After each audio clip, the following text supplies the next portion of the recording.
Elle a tourné la page. Pourquoi Claire Chazal n'imagine pas son retour à la tête d'un JT? Depuis cette année, Claire Chazal, ancienne présentatrice emblématique du JT de 20h de TF1, est à la tête d'une émission littéraire sur Public Sénat. À cette occasion, la journaliste a accordé une interview auprès de Téléstar, en kiosque ce lundi 14 octobre dans laquelle elle revient sur sa carrière. Elle explique notamment avoir tourné la page de la présentation du journal télévisé. Pendant 24 ans, Claire Chazal a tenu les rêves du JT du week-end de TF1. Un rôle qui l'a fait devenir l'un des visages les plus emblématiques du petit écran. Mais en 2015, elle se voit remplacée par Anne-Claire Coudray, son Joker. Un coup dur pour la journaliste. Toutefois, depuis qu'elle s'est reconvertie dans des émissions centrées sur la culture et la littérature, elle semble avoir tourné la page de la présentation du journal télévisé.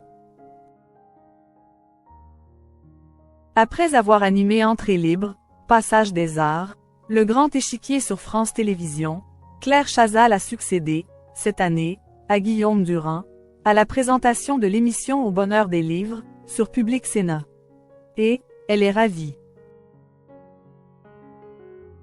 Si elle serait prête à présenter à nouveau un JT du week-end, la journaliste est catégorique. Non, je ne peux pas l'envisager, déclare-t-elle dans les colonnes de Téléstar, en kiosque ce lundi 14 octobre.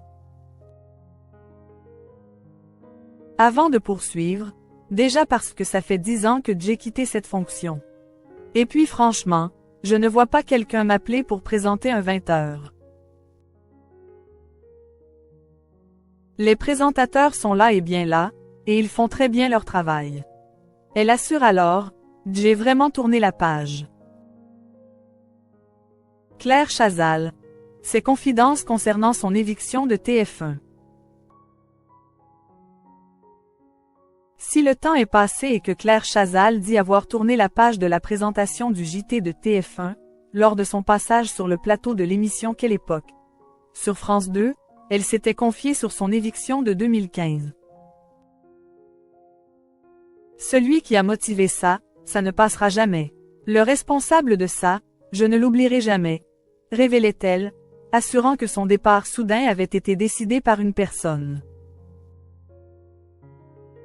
C'était une décision, je pense, totalement irrationnelle. C'était une volonté personnelle, je ne veux pas m'étendre là-dessus. D'ailleurs, il n'y a même pas d'arguments qui m'ont été opposés. Il voulait me remercier et je savais que je ne pouvais pas me battre, confiait-elle. Toutefois, si elle a assuré avoir fait le deuil du JT, elle avait indiqué que la couverture des grands moments d'actualité lui manquait encore. J'ai des frustrations encore au moment des grands événements qui suscitent une émotion collective et qui, au fond, justifient notre présence. Comment je peux être utile dans ce moment grave ou dans ce moment joyeux? Soulignait-elle.